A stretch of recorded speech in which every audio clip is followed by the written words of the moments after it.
Welcome back to American Agenda. I'm Tom Basili, in for Bob Sellers. Job numbers from the Labor Department out today. Job growth slowed in August, but stayed solid, suggesting that rising interest rates and a fear of possible recession are leading companies to pull back on hiring, but that the labor market recovery remains resilient. The unemployment rate did rise to 3.7% from a half-century low of 3.5% in July. Joining us now to discuss all this and break it down is the host of the Watchdog on Wall Street radio show, Chris Markowski. Chris, thanks for being here.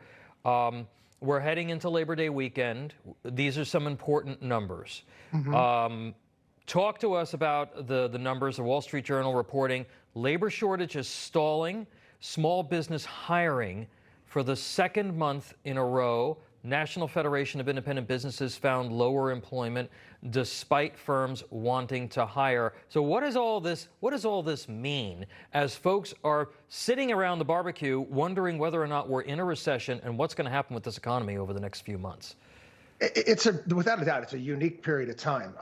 You still go around, you have help wanted signs up everywhere. I basically deal with small business owners from around the country. They make up the bulk of my clientele. They're all saying the same thing. It's difficult finding workers out there. And again, this is part of the dilemma that we have right now is they talk about wage inflation and whether or not this is going to hurt the economy because of inflation. I don't buy into the conventional wisdom and all the wizards are smart at the Fed and all these people in Washington, D.C. that tell us that we need to blow up the economy, have to have a recession, rates need to go through the roof to fix this. I don't believe in that at all. I mean, we actually think that a growing economy is a bad thing. People going to work is a bad thing. It's patently absurd. We need to cut back on government spending. That's where the waste is. Yeah. When you fly a helicopter over the country and you haphazardly drop money, it's going to be inflationary. People who have their own money, small business owners, whatnot, they spend it in a prudent manner, unlike the government. Yeah. And that's what we need to have happen. Yeah, Chris, let's talk about this because, you know, obviously the unemployment rate went up, but jobs were added to the economy. One of the things that tends to happen, and the media don't like to report it, is that, yeah, you'll get 300,000 new jobs, but then you're going to have a whole bunch of other people that leave the workforce. And we've been talking a lot about labor participation rates over the last year. Where are we with things like that labor participation rate or things like underemployment? Because we've seen rather high underemployment since the pandemic.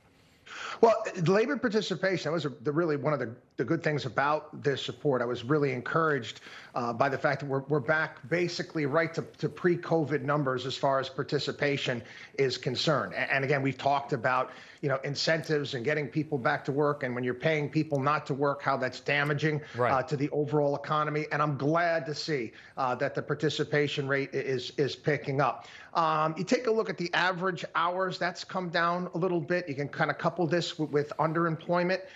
So that's come down to some degree. Wages have come up, but we're not going up at the rates that they have been. So that's been encouraging to some degree. But, you know, you take a look at the overall report. They were describing it today as, you know, Goldilocks. I guess Goldilocks, if you're taking into consideration the Fed, I've always been a big believer. You know, I want more people back in the workforce. You want more people working. Overall, that's great for the economy.